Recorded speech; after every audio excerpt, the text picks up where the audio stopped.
We meet again, ladies and gentlemen. Welcome to the Football Ramble. The Czechs march on and the holders are out. It's Monday, 28th of June. I'm Marcus Speller. I'm Jim Campbell. And I'm Pete Donaldson.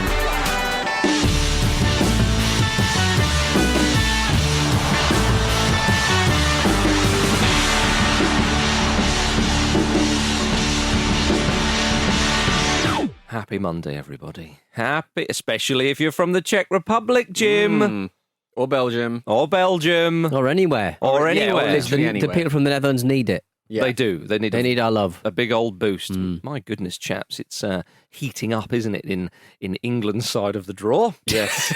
And the other side of the draw as well, because we've got Belgium versus Italy, which is a big old beefy match. But we'll talk about that in a bit. Let's start with the Netherlands versus Czech Republic. After I ask you, Pete Donaldson, how was your weekend? I enjoyed it. Great. I went to the match in a orange microdress. Did you really? No, didn't do any of that. Do you know what? I saw the guys in the match, they were wearing the orange suits. Yeah. And I think that's a bit of a trope because I've seen, when the Netherlands came to Wembley once, I can't remember when exactly, I saw those orange beauties. The guys who were dressed as had lion face paint as well. No, there was no face paint going on there. They just have an orange sort of polyester suit. It's probably tiger face paint. That was the Foxy Bingo man. Saw them on the tube once in London Underground. Well, there you go. Good to see them. Yeah, I mean, it genuinely was good to see that much Dutch colour in the stadium, wasn't it? That's what they are. They do quite literally light up a tournament. Well, they're lacking Dutch courage, Jim. You'd hope they don't have Dutch courage during a game.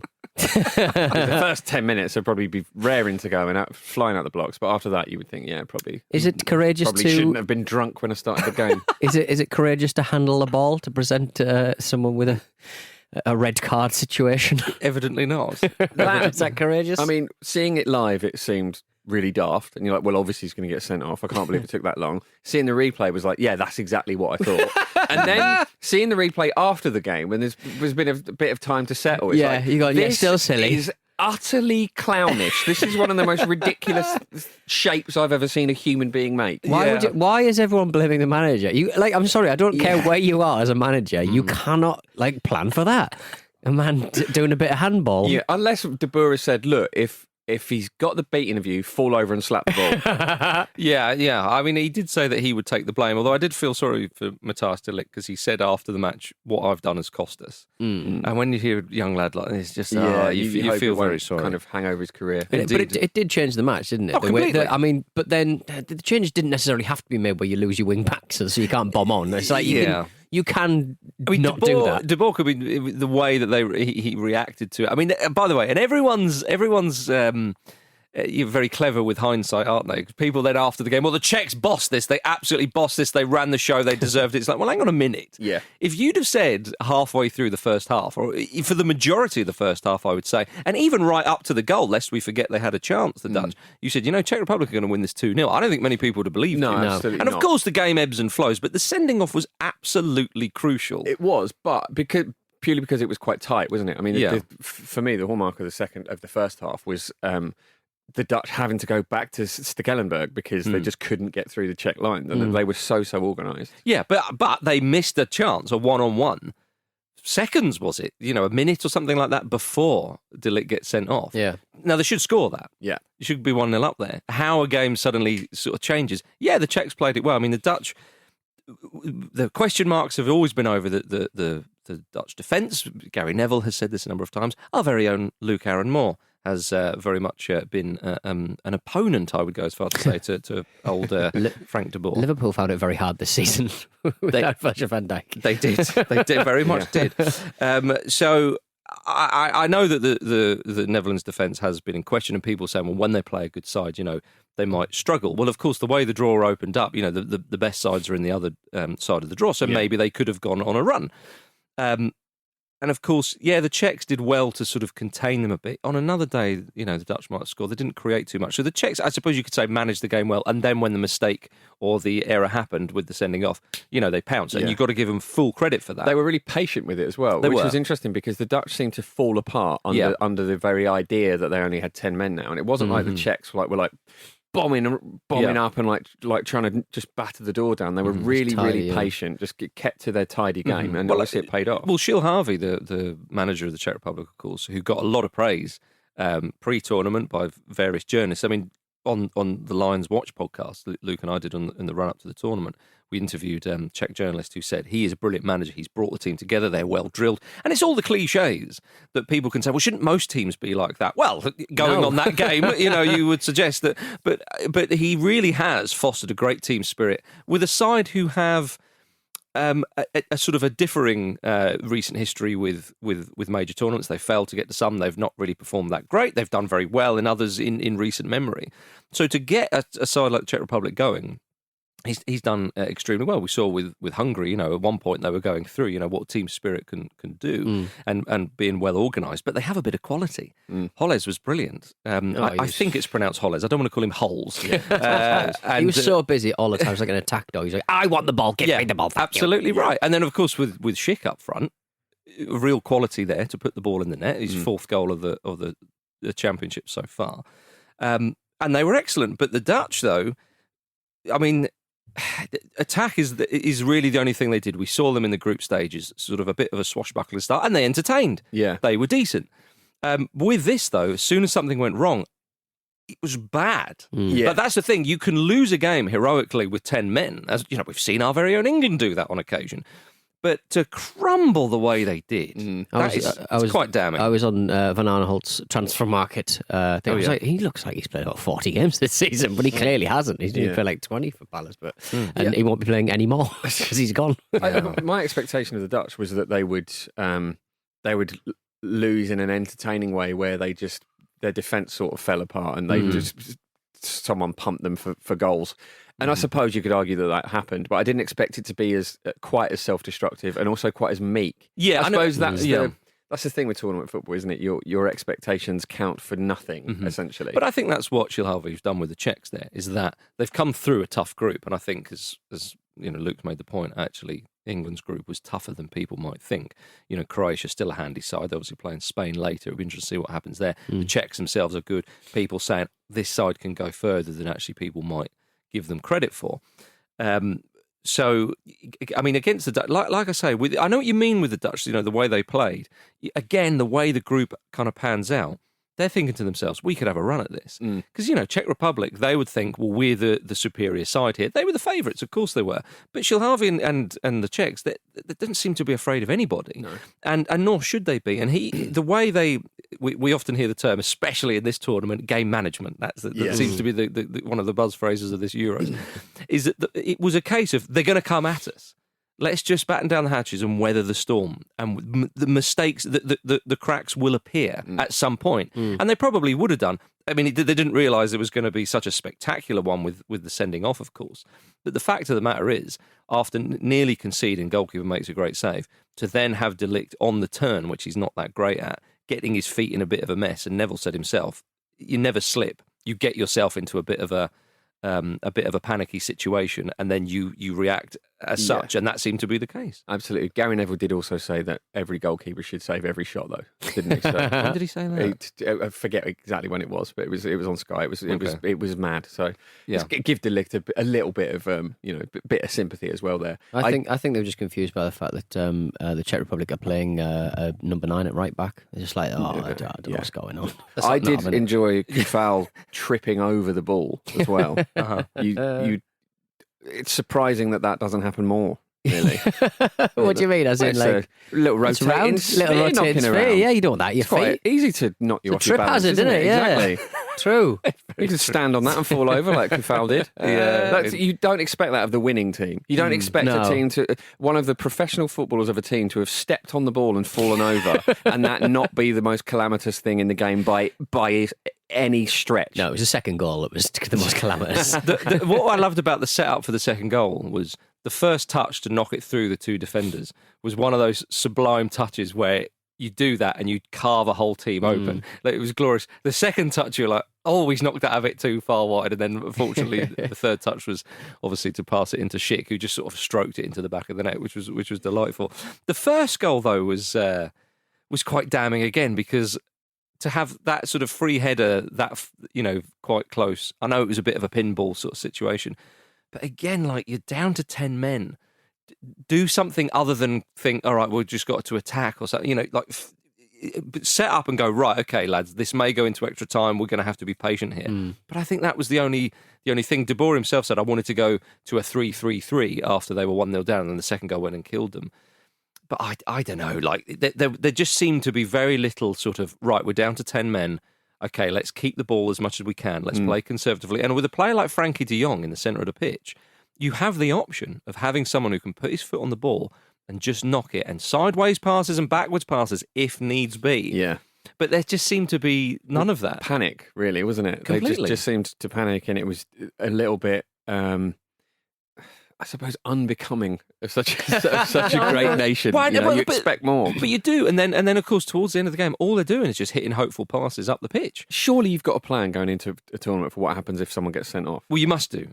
You should do, shouldn't you? And this is why I think De Boer's going to come under heavy criticism, because it looked like he didn't. Now, I'm sure he did. And again, we can all sit here and say all this stuff. It's quite, it's easier said than done. And I understand the panic that sets in, da-di-da-di-da. But you have to be better. And the Czechs thought, thank you very much. And it's a famous victory for them. And they play Denmark in the quarterfinals. Both of those teams will be thinking, lads, what a chance. What a chance we've got. None of this, England and Germany thinking, oh, hang on. Those sides, with the momentum that they have, Czechs will feel, and also the way those two sides finish their games. The Danes have scored, they got 8 goals in the last 2 games?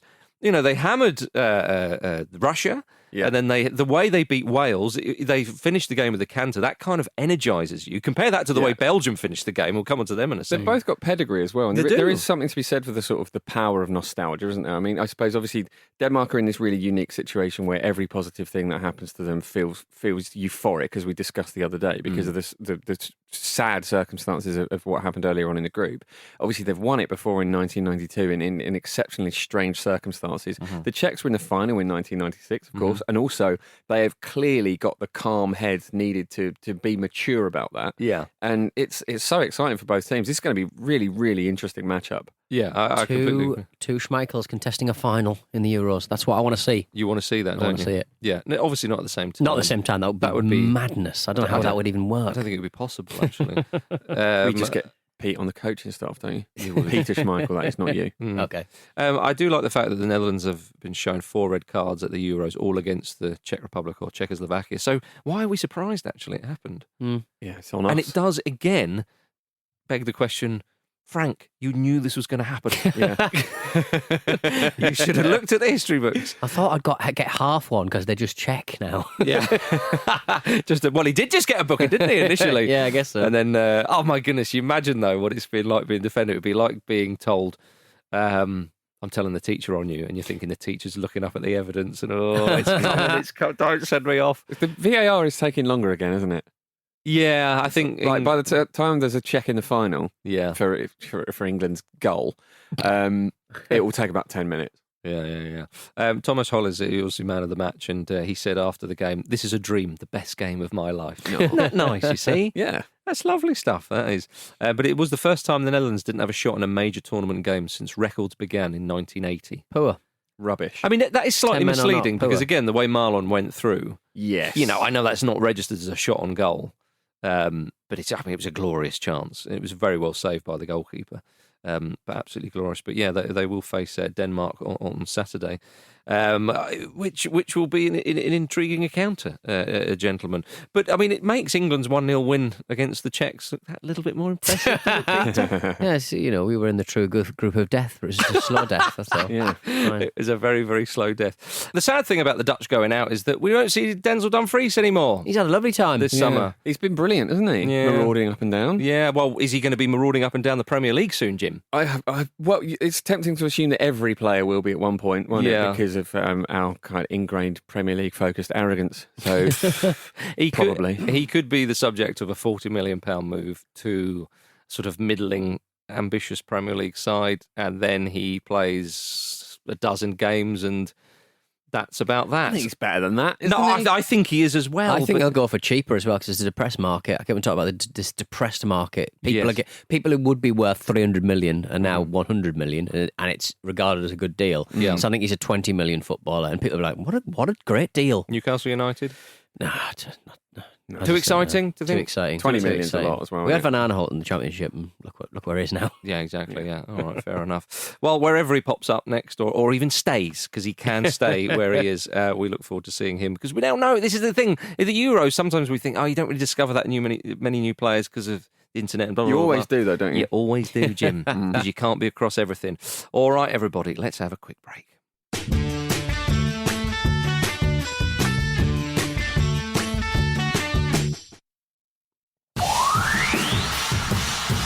I read something, some quote from the worst manager in the history of the Premier League, Frank de Boer, 7 matches, 7 defeats, 0 goals, where he was saying that it's not good for Marcus Rashford to have a coach like me. If he was coached by Frank, he would learn how to lose because he lost every game. Welcome back to the football ramble, everybody. You've got to feel sorry for Frank the Farmer, haven't you? Torturous. You really do. Yeah, he's a great player as well. He was. Can't deny that. All right, it's time for emails. And we've got a new jingle from Stuart Cornelius. Press the button. I'm trying to Tickle your ivories. Football ramble. It's a pretty good place to start. Football ramble. Well, it just sounds a bit gimmicky. But I think it's exciting around. Football ramble. Phil Neville. He confused testicles with balls. Very rarely does it all go completely silent because no one knows what to say. Where does this rank? Is it above or below the punching of the horse? They thought to themselves, well, old Fizzer knows his onions. Personally, I think it's a bit of a silly one. You got email. Well done. Football ramble. The home of Willy Waving. You got email. Tune in this time next week to hear it again. Don't play it again. Stuart Cornelius. Lovely stuff. Excellent. Lovely stuff. I know that one. People aren't bothering to put the email address in anymore as well. Yeah. Show@footballramble.com if you're interested. I'm impressed that he's taken some clips there of me on Sky News. That's how much digging he's done. Wow. Yeah. Well, there we go. So Fariha Rashid has been in touch, and she says, with the pandemic inducing a lot more quality family time, we've naturally found ourselves watching a lot more movies and TV shows in the evenings. The other day, we ran across Dan Gold on Netflix. Vaguely remembering that the Pete's Film Club review for this wasn't as bad as, say, Playing for Keeps. I suggested to my family that we watch it. Sorry.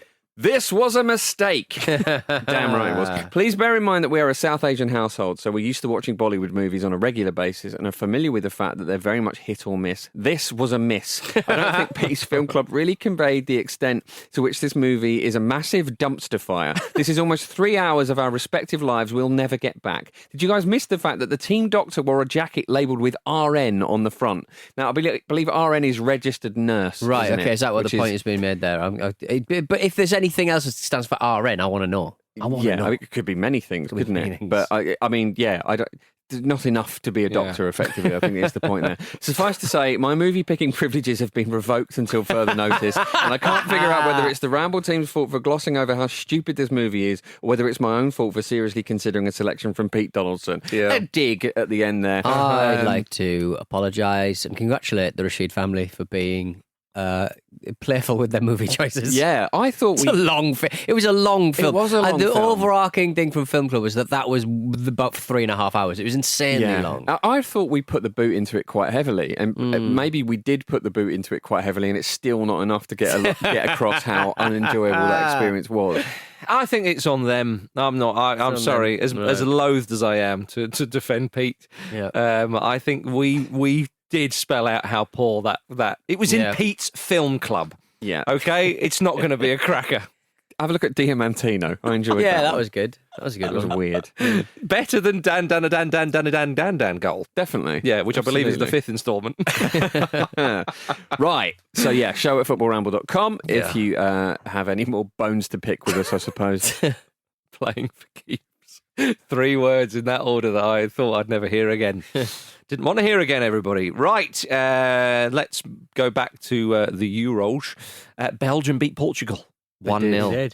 1-0. This was, would you call it a bruising encounter, Jim? Last half hour was. Yeah, It was. It was sort of little bruises where you don't know where they came from. Energy sapping affair, I would say. It was always going to be this, though, wasn't it? Yeah, it's quite attritional, I think. We often think when you have two good sides who we know can score goals, they face off. Rarely is it a great game. Yeah. You know, it really is. You've got to win. That's the name of the game. And there's pressure on both sides. Portugal, of course, with Ronaldo up front, he's aware that it's very likely he will play in the World Cup, presumably they qualify, which you would have thought they would. He'll get his record. Yes, indeed. Yeah. I mean, Ali Daei's record is joint record, we should say, is safe for another couple of months at least. I think 1st of September is when Portugal play their next World Cup qualifier. So there was a bit of pressure on Portugal, obviously the holders and whatnot, but also Belgium. How many times have we heard it's now or never for this Belgian side? Yeah. You know, they really, really didn't cover themselves in glory in the Euros when they were beaten by Wales. It was a great performance by Wales and all, but it was still 2014 World Cup. They were a bit poor despite getting to the quarters. 2016, 2018, it was like, oh, hang on, and it was just a brilliant France side that obviously just edged them. But now it's kind of like, now's your chance. But they've got Italy in the next round and then France, probably. I say France, as I've suddenly assumed France are going to win their games, but I would think that they would be favourites, you know. But it's a big game. But what did you make of this one, Petey? Were you thoroughly entertained or were you disappointed? Yeah, I don't know. Like Portugal, I've such kind of riches in going forward that I just think did modern managers they're unable to kind of like put together a cohesive kind of plan for an offensive side. Yeah, they just kind of like he just seemed completely like halfway between several different kind of stools, so to speak. It was a really, really good half hour, but like, you know, are you talking about Felix and yeah, Fernandes he just got like Fernandes like. In the last match, he dropped him, obviously, and he looked way better in this match because he'd had a rest, presumably. Yeah. But Jota had a poor tournament. Like, why not sort of give him a rest? I mean, he's been poor all tournament. So I don't know. I think the Santos sort of said that Portugal had a load of shots compared to what Belgium had, but pretty much all of them, I think, were outside the box. Yeah, and they were absolute howitzers. And you've got the Golden Glove or the. I guess he would still be holding the Golden Glove right now, I suppose. What, Courtois? In bins, the World Golden Glove. So, I don't know, it's just... but then on the other side, Hazard and De Bruyne are going to be massive misses for their side. Hopefully, I mean, we don't know if not they too are serious. Missing yet, but if they are, that De Bruyne's is looked pretty amazing news rough. For everyone else. Terrible news for Belgium. De Bruyne's look really bad. The way his ankle bent is not... That doesn't look like the sort of thing you just shrug off. But I mean, hopefully for the sake of them, but does a player, it's all right. Does a player have such strike fear into the opposition as much as De Bruyne does at the moment? I mean, obviously you talk about like Lukaku, who's a great player, and obviously you mentioned Ronaldo and so on. But I mean, you saw what De Bruyne did when he came in against Denmark in the group. There's a sense with De Bruyne, isn't there? If you can stop him doing one thing, he'll just think of something else. Yeah, I mean, he really is like.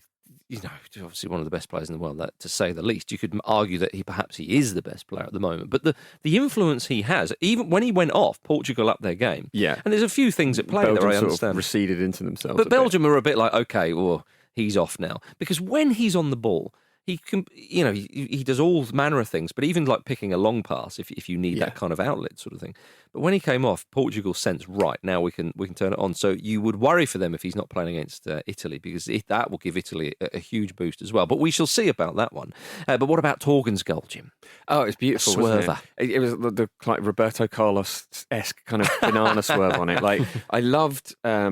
The replays of that showed you quite how close Rui Patricio got to it as well. But it was that bend that took it in, and it was going to take something special, wasn't it, to kind of break a deadlock like that? You knew it was going to be. Blame the goalkeeper at all? No, I don't think so. I think the swerve on it is just too good. Like he did everything right, and he couldn't really stretch any further, could he? I'm sure he would have done. You don't expect a gadget. Well, it's fair enough. Yeah, I mean, it was nice to see Eden Hazard put in a shift in, even though he got injured though, Pete, because one could almost forget that he's a very, very talented footballer. Yeah, well, it's just nice to see him. He's not really a smile on his face. He's not really much of a smiler, I would argue. But it's nice to see him playing with it's feeling a little bit more expressive and freer. It's nice using his prominent rear. As I know you're a fan of that kind of using lovely trunk and all lovely of it soft bomb. junk.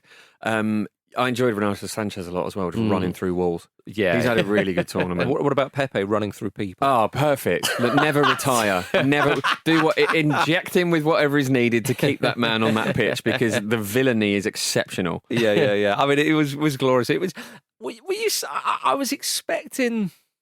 To be fair to Portugal, they dealt with Lukaku fairly well, considering what a handful he is physically. He had a big role in the goal, though. No, he did. But that's what I was going to say is physically, intelligence-wise, just goal scoring. He's got the lot. He's got everything as a player, and his selflessness is often highlighted, which we talk about. Say someone like Olivier Giroud for France, but Giroud doesn't in the international stage doesn't really back it up too much with goals. Certainly of late, I know he's goal scoring not in tournaments. Not in tournaments. I know he scored a lot of goals for France, but the point has been made. Whereas Lukaku seems to do all that and add the goals. Yes. So he's such a threat. So the fact is that he didn't score. He didn't have any sort of clear-cut chances. Really, they sort of did a job. But I did think we were going to see a bit more Schönhausery from Pepe towards him. But obviously it wasn't needed, really. No. Maybe Pepe was a bit scared, actually. Maybe even Pepe was a bit like, do you know what? I could be made to look a fool here. Yeah, exactly. And then Torgan Hazard presented himself and he was like, thank you. That's what I've been waiting for. It's not like players weren't trying to bring Lukaku down. No. It's just easier said than done, isn't it? Yeah, well, I think that's probably the point. I mean, Palhinha, was it in the first half when he just tried to haul him down and Lukaku's like, no. It was like the original Ronaldo, when he would burst through, obviously that goal against Compostela, we all remember that one.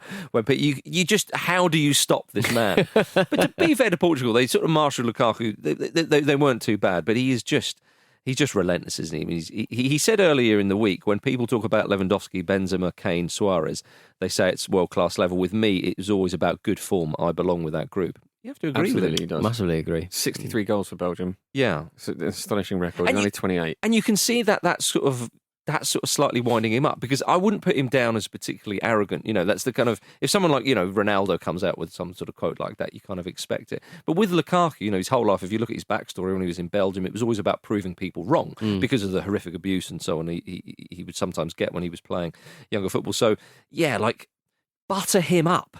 Do you know what I mean? Before the game, you should say, oh, yeah, he's the best striker in the world and all the rest of it. Because otherwise, he's going to go, right, I'll bloody well show you, and it will be quite devastating. There was a lovely moment where Lukaku at the end of the match was hugging Cristiano Ronaldo and sort of giving him some whisperings into his ear. And you could tell Cristiano could see the camera approaching and that he had to kind of pull away so he could do his, oh, no, I'm gutted face to kind of... Yeah, he was a bit like, look, mate, I've just lost, we're out. Can we get this over with? Lukaku probably just whispered, finished player. Penaldo. Yeah, Ghostiano Penaldo. How many free kicks do you need to get a goal? Much was made about Ronaldo's free kick taking. Apparently he scored one in his last 50 for Portugal. Was it? No one scored a free kick in the currently, no. And there's been loads of own goals, more than the last 9 tournaments combined. Really, or right. And also, we're not far off there being, not far off overtaking the amount of goals in the last tournament altogether already. There's always weird little quirks about tournaments, and there's loads in this one. Yeah, no, that's very true. Roy Keane was a bit upset with João Felix.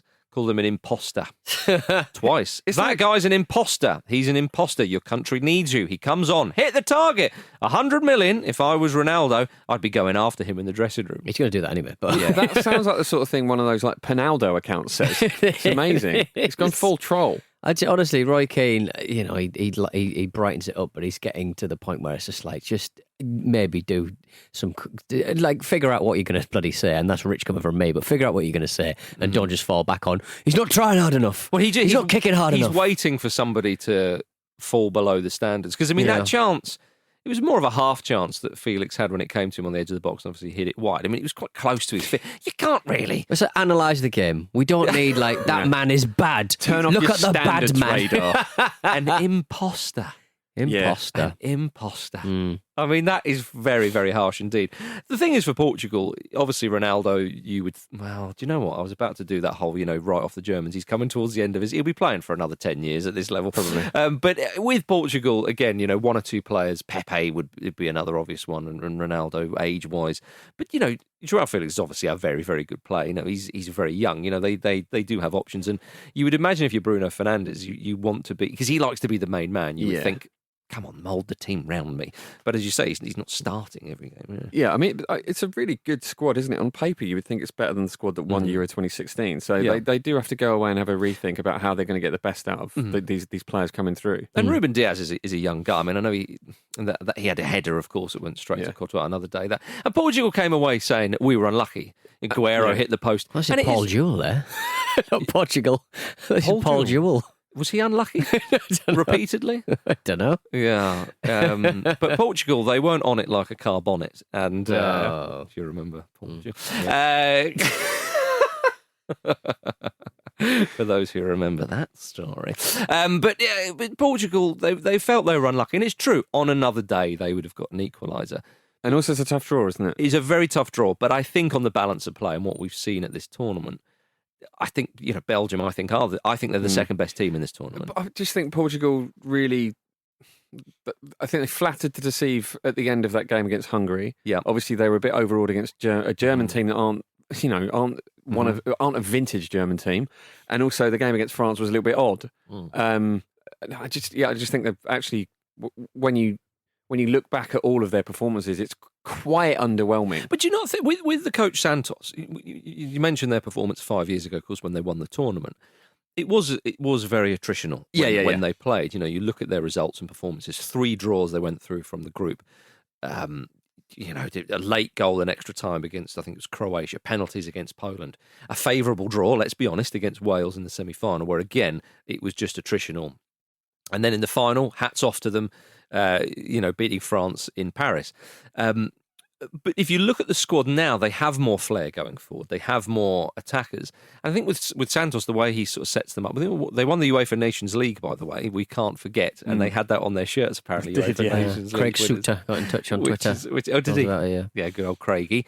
I just wonder if he, as a coach, when you have all that attacking talent, there's a kind of, I should maybe do that. And yes, it's a tough game. You've been beaten by a Belgian side, for my money, the second best team at the tournament behind France.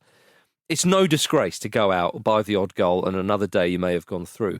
But I just wonder if, with this Portugal side, when you break down their results and performances, was he a little bit? No, I prefer to play defensively, and he had, as I say, 5 years ago, Nani and Ronaldo up front. You kind of know what you're doing there. Whereas this time round, not sure how to set up. Should I go more attacking? I sort of have a duty to do that. Is this not what people are saying about England as well, though? Possibly. But England, I think, is a bit different. I mean, these are the holders, of course. They've won the tournament playing a certain style of play. And then a few more players come along, like Felix and Fernandes more prominently. Felix is an imposter, though. Yes. I think that's probably ruined it. Yeah. By the way, I mentioned Nani there. Did you see on the weekend he got the winner against Inter Miami? Fizzes Inter Miami. There's 14 sides in the division that Fizzes in. They're 12th. It's not great, is it? Struggling. No. If he wants that Newcastle job, which he obviously does, he's going the right way about it. No, he's going very much the right way about it. Yeah. But there we are. But yes, as we mentioned, Belgium will play Italy in Munich on Friday night, which is proper tasty. Pete Donaldson. Be organised. Get through these rounds. You're talking to me. What I need to do. See, Belgium-Italy is an exciting one, isn't it? Yeah.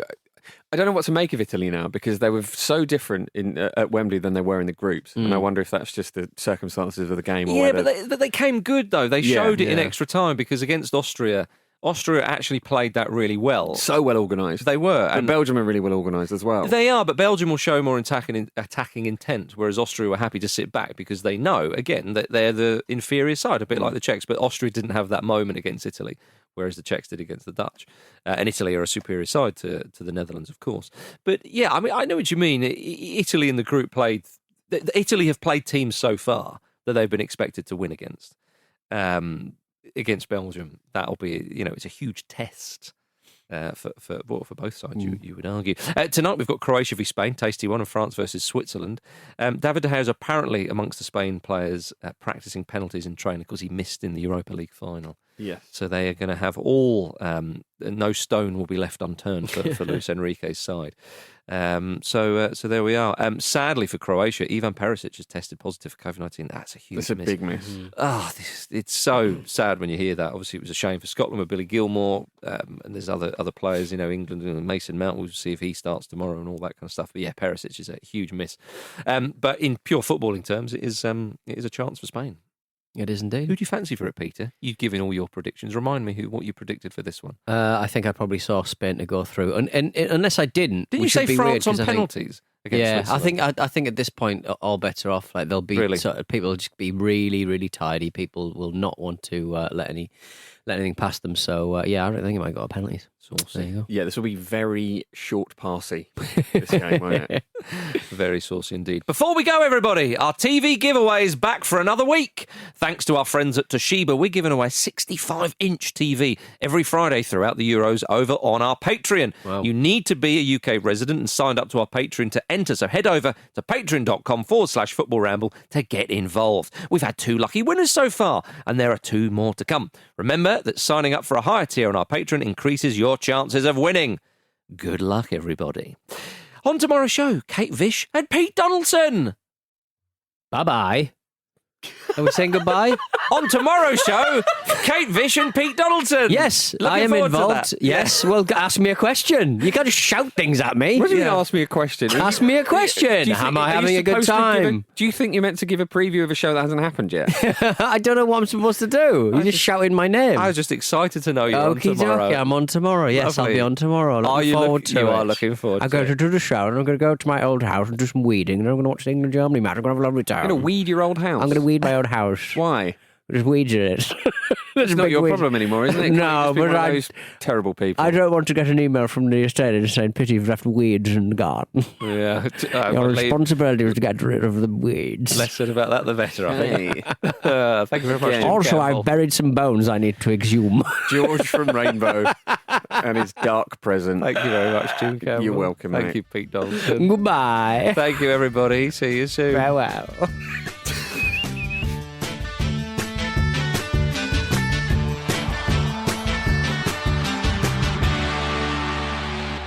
The Football Ramble is a Stack production and part of the Acast Creator Network.